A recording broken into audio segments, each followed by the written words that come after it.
Bonsoir à tous, il est 19h, c'est l'heure de votre rendez-vous 100% UBB sur TV7 à quelques jours J-5 avant la reprise du top 14 ce week-end. Yoram Moefana est avec nous sur le plateau du 19h Sport pour répondre à toutes nos questions avec Mathieu Dalzevo. Bonsoir à tous les deux. Bonsoir. Bonsoir.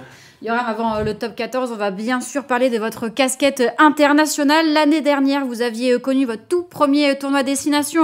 Vous parliez d'un rêve devenu réalité à ce moment-là. Comment vous l'avez vécu, votre deuxième tournoi avec 3 titularisations et 2 matchs en tant que remplaçant?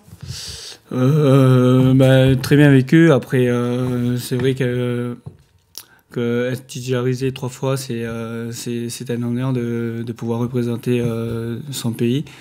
Donc après très bien dans l'équipe et puis voilà, tout le monde s'entraide et même que ce soit les 3 cas qui sont déjà depuis longtemps, ils m'ont beaucoup aidé, donc voilà, ça s'est très bien passé, donc ça va. Et justement au sein du groupe France, on vous connaît comme un joueur réservé en dehors des terrains. Est-ce que en tant que joueur qui participe à son deuxième tournoi destination, titularisation en prime, vous êtes senti plus à même, plus à l'aise, plus légitime à peut-être davantage prendre la parole dans les vestiaires? Après il y a les leaders pour faire ça. Après je suis encore je suis plus petit, donc franchement je les laisse aux grands de parler dans les vestiaires, car ils le font très bien, et moi, donc comme je sais pas beaucoup bien parler, donc voilà, je leur laisse tout le temps la parole, et je reste comme je suis à côté, écouter les conseils, donc voilà. Et vous agissez sur le terrain. Ouais, c'est ça, vaut mieux. Et on va revenir justement sur le terrain. Fabien Galtier aime bien votre polyvalence, ailier, centre. On se pose la question ici à Bordeaux. Alors, aujourd'hui, au moment où on parle, vous êtes plus un centre ou un ailier? Moi, je pense centre quand même. Donc je préfère jouer centre. Mais après, ça me dérange pas, si on me décale à l'aile, ça me dérange pas de jouer. C'est un poste aussi que quand j'y joue, je prends plaisir à y jouer. Donc non, mais pour l'instant, je préfère centre. Et sur la concurrence en équipe de France, au poste du centre, il y a du monde, évidemment. Quels sont les secteurs que vous devez travailler encore pour aller chatouiller un peu les Gaël Fickou et Jonathan Danty, par exemple, au centre? Je pense c'est les détails qui comptent. Donc c'est être propre partout, que ce soit des passes ou la communication. Donc il va falloir que je travaille beaucoup sur ça, et d'améliorer encore plus la vision de jeu, ou soit jouer au pied ou savoir si on joue à la main. Donc il y a beaucoup de choses à travailler, donc et c'est ce que je fais en club. Je travaille sur ça, et du coup voilà. Justement, cette casquette internationale parmi les Bleus, qu'est-ce qu'elle vous apporte avec l'UBB en club? Qu'est-ce que ce que vous faites avec le 15 de France permet de nourrir vos performances avec le club? C'est forcément tout joueur je pense, qui joue avec l'équipe de France, c'est quand ils reviennent en club, ils engorgent de la confiance. Donc c'est très important, et de pouvoir rejouer avec l'UBB, de rejouer avec les copains, c'est voilà, avoir cette confiance-là, et essayer de donner le maximum et le meilleur, et de jouer son meilleur rugby pour essayer d'emmener l'équipe, d'aider les copains, et pour gagner les matchs. Donc, Et en tout cas, J-5 avant le top départ de la 22e journée du top 14. Le top 14 qui fait son retour ce week-end après cette trêve européenne pour la Champions Cup et la Challenge Cup. L'UPP, lui, a profité de ces 2 semaines européennes pour partir en stage au Pays Basque du côté d'Anglet. Comment s'est déroulé ce stage? Sur quoi vous êtes concentré pendant cette semaine de stage? On s'est reconcentré sur nous, sur notre jeu, sur notre rugby. Donc ça s'est très bien passé. Voilà, on a beaucoup travaillé rugbystiquement, et franchement on sort du stage en étant content, et voilà, on a beaucoup travaillé sur notre rugby, et il va falloir continuer cette semaine et les semaines suivantes qui vont arriver. Donc. Est-ce que cette défaite face à La Rochelle, elle était dans toutes les têtes? Vous êtes beaucoup revenu dessus pour que finalement ce soit en quelque sorte bénéfique pour le sprint final qui vous attend? Est-ce que elle vous a servi d'électrochoc peut-être, ou au contraire vous avez décidé de la balayer très rapidement? Non, forcément, cette défaite, voilà, c'était un match qu'on avait ciblé, et voilà, on est passé à côté de ce match. Mais c'est un match qui est bon à prendre parce que je pense que c'est un petit rappel et on a travaillé là-dessus parce qu'il y a forcément des choses à apprendre qu'on n'a pas bien fait. Donc voilà. Non, on n'a pas balayé comme ça. On a travaillé, on a regardé ce qu'on n'a pas bien fait, ce qu'on a fait de bien.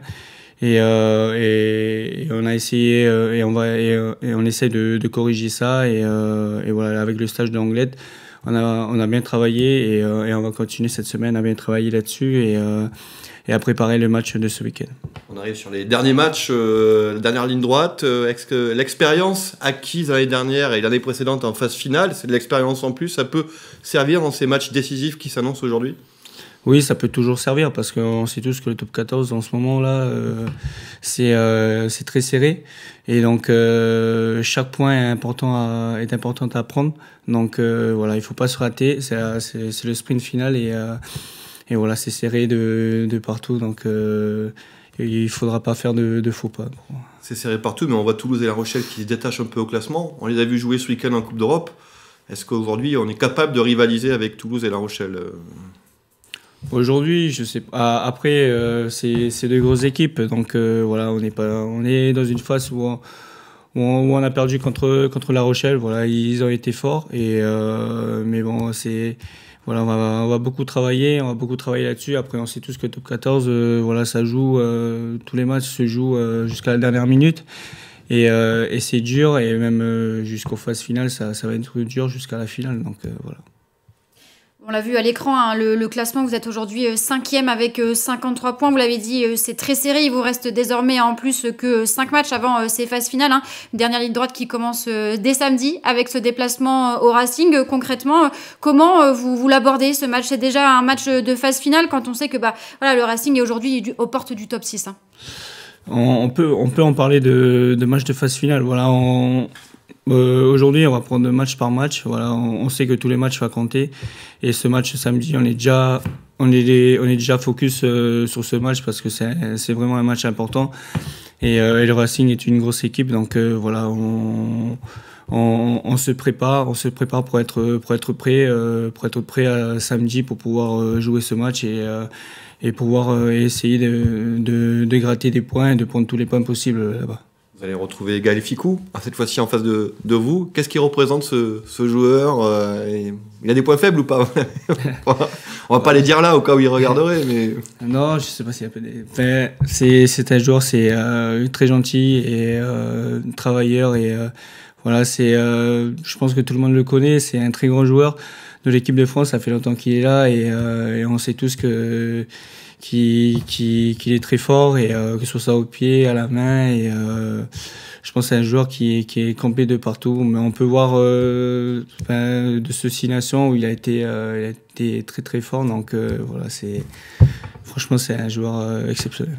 Vous préparez ce match face au Racing avec en tête ce match aller que vous aviez gagné, ça reste forcément dans les mémoires. Pardon, Vous préparez ce match face au Racing avec ce match aller où vous les aviez battus. C'est forcément un avantage de se déplacer à ce stade-là, dans ce sprint final, chez une équipe qu'on a déjà battue sur le match aller. Après, je sais pas. Après là, je sais pas si c'est un avantage. Après, ça fait toujours du bien de gagner contre le Racing, mais chez nous, après là, c'est différent parce qu'on se déplace à l'extérieur, donc.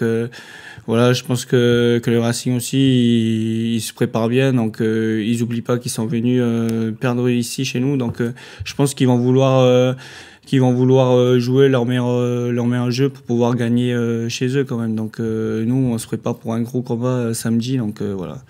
Match qui aura lieu au Stade Bollaert à Lens, qui ne réussit pas forcément au Racing d'ailleurs, qui avait délocalisé la Coupe d'Europe l'année dernière. Plus personnellement, vous avez marqué 7 essais votre première saison professionnelle.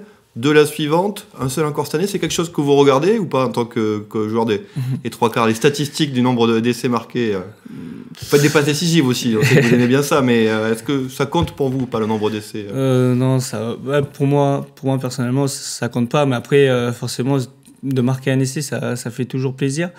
Mais Fabien Galtier vous le dit pas, il vous dit pas, non, non. Non, mais après, si je peux faire marquer le copain, je fais marquer le copain, mais après, je regarde pas forcément combien d'essais, ou c'est pas ce qui m'anime le plus pour tous les jours, mais c'est essayer de jouer le mieux ou de faire. Ça me prend plus le plaisir de faire jouer, de faire marquer le copain que de marquer soi-même. Donc, Merci beaucoup Yoram d'avoir répondu à toutes nos questions. Le rugby, c'est pas fini, ça continue sur TV7. On se retrouve juste après la pub pour débriefer les quarts de finale de la Champions Cup. À tout de suite sur TV7.